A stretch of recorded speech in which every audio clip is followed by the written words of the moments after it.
So there you have it.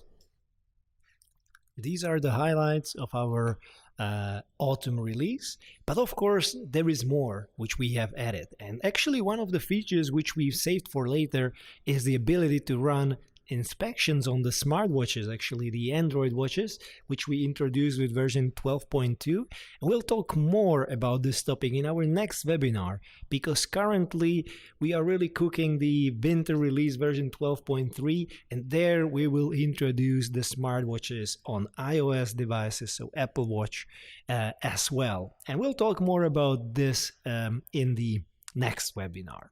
But what we also added in the version 12.2 is the ability to create entities and fields via Woodford. So you don't have to go somewhere else to create the additional field that you need in your mobile project. You can create it directly through Woodford. Currently, this is only available for the Resco Cloud backend.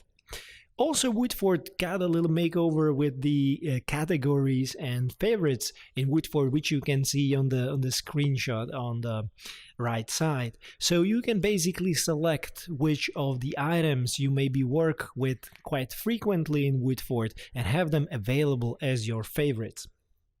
And of course, also for our Salesforce community, we've added an easier way to create a Resco Salesforce integration. You just use the Resco web site to go and create all the necessary Resco infrastructure for the Salesforce integration to work. Previously, you had to start with the mobile app. Now you can conveniently use the web access. So this takes us to the end of our webinar today.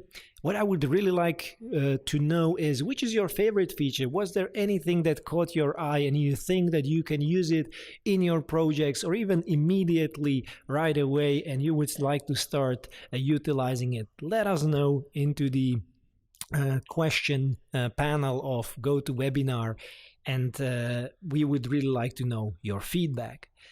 So right now, I'll invite all the other hosts here with me, and if there are any more questions that you still have, feel free to write them into the GoToWebinar window, because we'll look into it and try answering the questions as they come.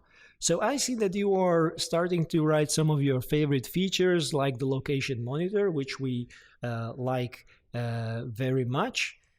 But also, let me just have a moment and read through some of the questions. I think there are a couple of questions for the location monitor. So I would like to ask my colleague Miro to take a look into it and perhaps answer those first. So I'd like to answer we are using the field service mobile in our customer CRM. Okay, that's actually just a comment. So there is another question regarding location monitor. Which user role can view all the resources? If a work order have more than one resource, then the work order owner would be able to view all the resources.